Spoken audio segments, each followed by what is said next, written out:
Sa Magic Palayok, tutoy na lalasa dahil pagmamahal ang nangungurang sangkap. Kala ko ang ebidensya magpapatunay na siya si Richard Cruz. Umamin ka na kasi. May gusto ka sa akin, no? Para kay Jude to. Para kay Jude? Kung talagang siya ang ama ni Cookie, then siya lamang ang may karapatang mamahala sa mga minana ng bata sa kanyang nasirang ina. Pinagdududahan mo na si Ricky ang papa mo? Pakinggan mo sinasabi ng puso mo, Cookie. Dahil yun ang magdadala sa'yo sa katotohanan.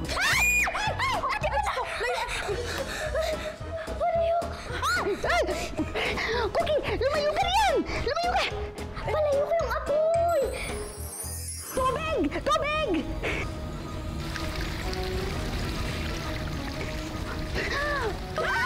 Ano yan? Nanonood ko ka! Mali! Mali! Basahang basa!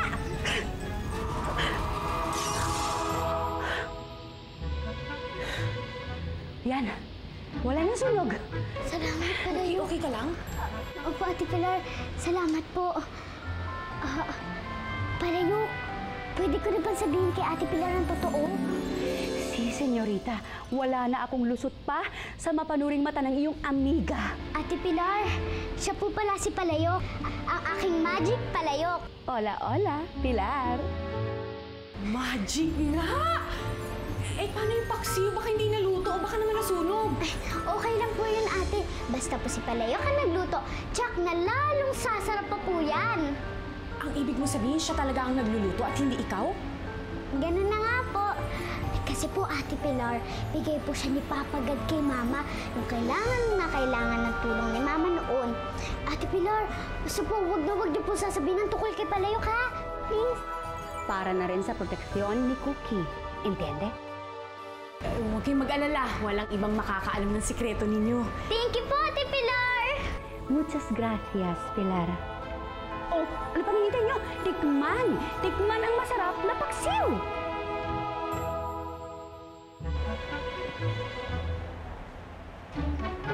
Ba, masarap nga! Uy, ang masarap! Ang galing-galing ng magic mo! Napansin din ni Cookie ang pagkakaiba niya ng kanyang tunay na ama. Paano kung magduda pa yung bata? Kapag dahilan na ako, Phoebe, nakalusot naman. Hindi na siguro mahalata ni Cookie yun. Pero hanggang kailan mo ang paninindigan ng pagpapanggap, kuya? Hanggat kaya ko magkunwari, gagawin ko. Alang-alang lang sa bata. Mailigtas ko lang siya kila Yvonne at Natasha.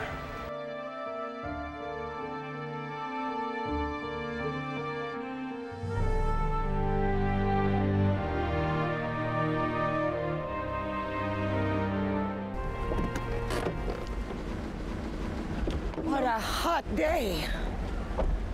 Oh my God. Excruciating. Wait, I have a question. Yeah. What are you gonna do with this Richard Cruz guy, and how are we going to get rid of him? Well, kakausapin ko si Attorney Dominguez. I'm sure he's got something to use against that freak. Okay, in the meantime, I have to go back to this restaurant because it's the only place that we can get money right now. All right. Fine. Ano na naman ang pinamimigay ng mga batang yan? Ow!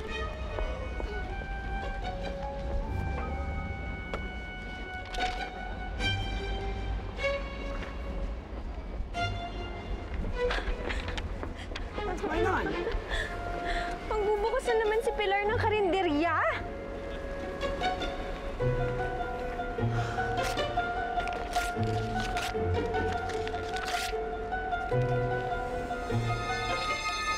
Pinagsisiyo bang tulungan mo si Pilar kumuha ng business permit niya?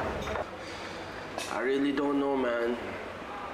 Feeling ko may responsibilidad ako na tulungan si Pilar, pero ngayong iniisip ko na kailangan kong gawin yun, parang tama ba na tulungan ko yung kakompetensya, di ba? Well, it's obvious na alam mo na magbubukas na karinderya ang Pilar na yun. I guess we're just gonna have to make our dishes better.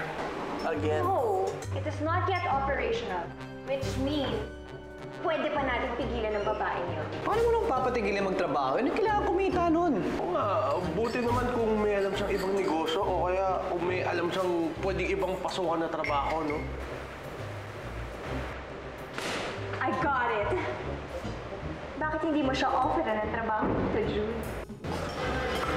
Are you out of your mind, ha? Bakit ko naman gagawin yun?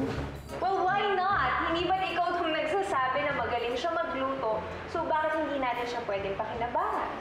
And June, it's like hitting two birds with one stone. At pipigilan natin ang pagbukas ng karinderya ni Pilar at habang nandito siya, pwede kong malaman kung anong mga secret recipes.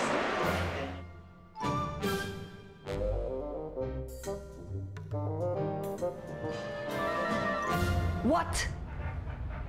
Hindi pa pinapagawa ni Richard Cruz ang paternity test? Hindi naman daw siya nagmamadali. He doesn't see the point. Kaya naman daw niyang buhayin si Cookie. So what you're saying is that kinuha mo lang lahat ng mga milyones ni Cookie just to freeze it? Madam Yvonne, kapag nagawa na namin ang paternity test ni Mr. Cruz, ilalagay kong lahat kaagad sa kanyang pangangalaga ang lahat ng minana ng bata. I'm getting very suspicious about this attorney. Bakit hindi pa pinapagawa ni Richard Cruz ang paternity test? Kuya, ice cream. Po, kuya. Ay, ayan. Ano flavor gusto mo? Ay, kuya, ito rin Yung cheese, yung may cheese. Cheese rin ba yan, Sige. kuya? Ay, mango. Ay, mango. Mango. Gusto mo ba yung mango? Sige, kuya, okay lang. Mango na rin, kuya. Okay na, kuya. Sige, kuya, okay na, Yan, kuya. sarap. Thank you, kuya. Cookie, ay hindi na po, kuya. Thank you. Cookie, dito ka lang. Intayin mo yung papa mo. Bibili lang ako ng may inom natin, ha? Sige po, Tita Phoebe. Sige.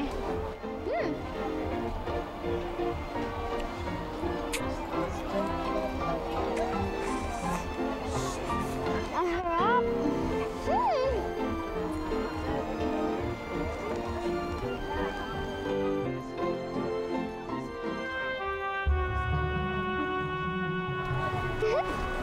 Hello, Cookie! Did you miss me? Ano pong ginagawa niyo dito?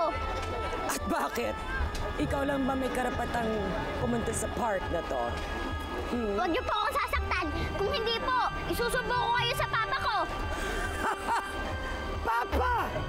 Oh, my dearest Cookie. Hindi pa niya napapatunayan na siya ang papa mo. At kadugo mo siya. Siya po ang papa ko. Siya ang Richard Cruz na sinasabi ng mama ko. Richard Cruz is such a common name. Nagkalat ang pangalan niya sa paligid. Paano ka nakakasiguro na siya nga ang tinutukoy ni Isadora? Ayaw nga niya makipag-coordinate kay Attorney Domingo para patunayan niya sa buong mundo na ikaw nga ang anak niya. Tapos ito ikaw. Nakakasiguro ka na ba na ama mo siya?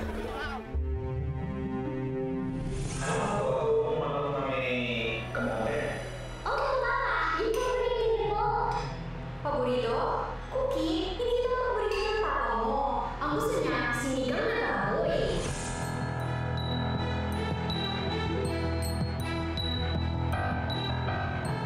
Oh, hindi ka na makasagot, ano?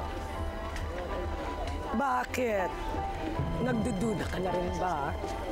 Siya po ang papa ko! Siya po ang papa ko! Fine. Kumbinsihin mo ang sarili mo. Ikaw lang naman ang inaalala ko eh. At least kami ng Tita Natasha mo, nakakasiguro kang kadugo mo kami. Bahala ka. Eh, yung lalaking yan, kadugo mo ba? Pag-isipan mo magbuti, Cookie. Bye.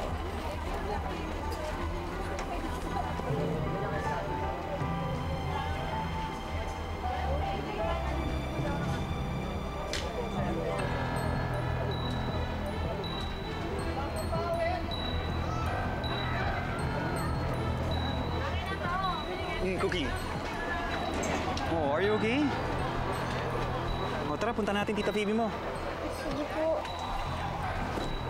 O yung ice cream mo natutunan na ha. O, init-init pa naman dito. Ganito yung pagtalbos, Tuloy mo lang. Ate Pilar, Talaga po kung tutulong na kami pag bukas ng kalenderya? Oo naman, pero gagawin nyo lang yung kaya nyong gawin, ha? Ayokong iniisip ng ibang tao na inaalila ko kayo. Hindi naman po Ay, nag-iingat lang. Pilar, Po. may bisita ka. Ah, sino po? Hi, Pilar. Ay, sala. Ay, Pag-usapan sila. napadaan ka yata. Pilar, may importante kasi akong sasabihin sana sa'yo eh. Importante. Tungkol saan? Tungkol sa trabaho. Ay, bakit hindi mo na lang ako diretsuhin? Sige, Pilar, punta ako dito kasi I came by to offer you a job. Pwede ka bang magtrabaho sa restaurant ko bilang chef? Ano? Ako? Magiging chef ng restaurant mo? Ay, may sayad ka na talaga, ano? Alam mong magkakumpetensya tayo, pero gusto mong magluto ako para sa'yo? Ano ko, engot? Gusto lang naman kita tulungan, Pilar. Tulungan? Paano mo ako matutulungan doon sa sinasabi mo? Magluluto ako sa karinderya ko, tapos magluluto din ako sa restaurant mo. Pareho tayo ng putahe. Malilito ang mga customer. Paano tayo magkakatulungan nun? Kung pwede sana huwag ka muna magbukas ng karinderya mo. May topa ka na talaga. Jude, pinaghihirapan naming ibangon ulit ang karinderya, tapos gusto mo, huwag na kami magbukas. Maging praktikan ka naman, Pilar. Isipin mo, kailangan niyo ng puhunan para buksan yung karinderya niyo. Di ba? Kailangan niyo rin ng pera para sa pang-araw-araw niyong gastusin. Imbis yun naghihintay ka ng pera mula sa nanay mo, di magtrabaho na lang muna sa restaurant ko. Sasweldohan naman kita malaki. Dudoblehin ko pa yung kita mo sa karinderya, Iniinsulto mo ba ako? Sinasabi ko lang naman sa iyo yung naiisip kong solusyon sa problema mo. Hindi ko naman hinihinging solusyonan mong problema. Basta, hindi ako magtatrabaho para sa'yo, no? Tapos! Pilar, sa totoo, ayoko makipag-away sa'yo, okay? I just came by to offer you a job. Ngayon, bago ka humindi, kung pwede lang, pag-isipan mo munang mabuti, okay? Offers on the table.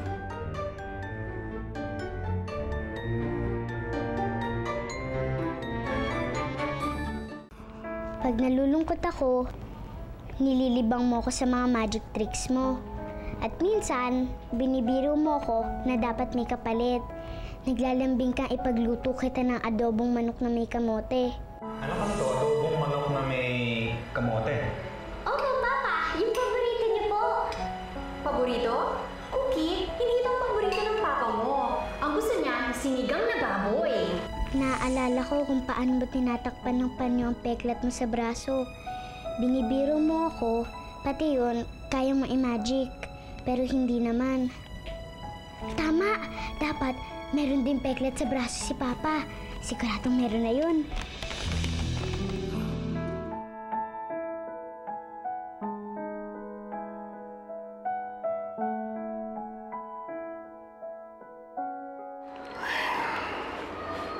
Alam mo, anak, sa tingin ko naman mukhang makatwiran yung alok sa'yo ni Jude Uuwi na rin naman na si Inay, di ba, Tay? Sigurado naman ako may dala siyang pera. Ayoko kasi nakikita kita nag-aalala. Ibang namumroblema ka sa pang-araw-araw natin. Kagaya niyan, pinoproblema mo yung kuryente at tubig. Pasensya ka na, anak, ha? Kung sapat sana yung kinikita ko sa paggagawa ng electric fan, hindi na tayo sana nagka-problema dyan. Tay, wala kayo dapat ihingi ng pasensya. Tulong-tulong tayo dito. Basta ko naman ang desisyon mo, susuportahan kita. Salamat po.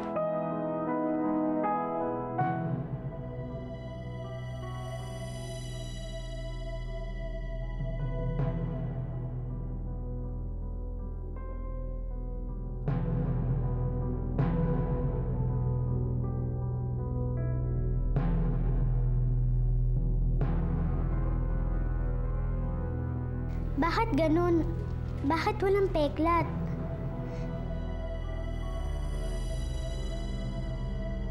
Tama yata sina Auntie Yvonne. Hindi yata siya ang papa ko.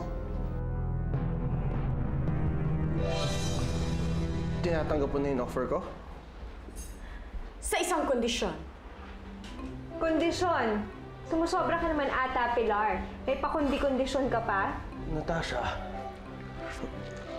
anong kondisyon yung Pilar? Dapat walang ibang tao sa kusina kapag nagluluto ako. Yun lang pala eh. Ay, isa pang kondisyon. Ay, ang kapal na mukha mo. Wala akong sabi. Dadalhin kong sarili kong staff. Pasok! What? Eto ang staff ko. Cookie! Mga bata? Are you serious? Ano naman ang alam ng mga bata sa pagluluto, Pilar? Excuse me lang, Natasha. Ako pa rin naman ang magluluto. Gusto ko lang silang makasama para tulungan nila ako sa ibang gawain sa kusina. Sila kaya ang dahilan kung bakit pumatok ang karinderya ko sa mga customer noon.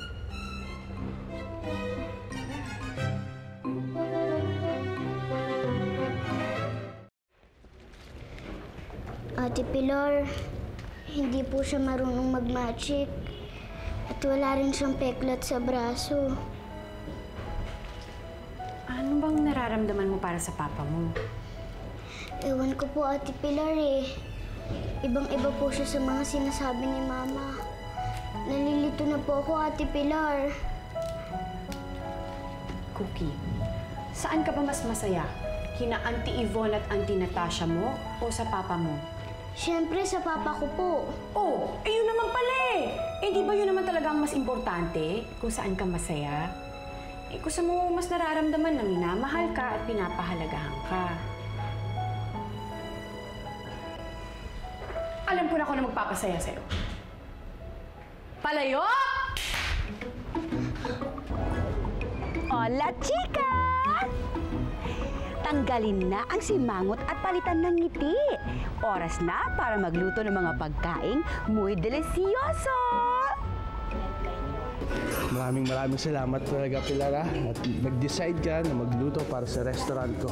Siyempre, sa laki ba naman ng sweldo, dapat lang pagbutihin namin yung trabaho namin. Kaso yung pag-akbay mo, hindi kasama sa sweldo yan. Itong pinaimbestigahan niyong si Richard Cruz ay isa pa lang con artist. Come to us, Cookie. Papa, sorry. So, ito pala ang sikreto tinatago mo, ha?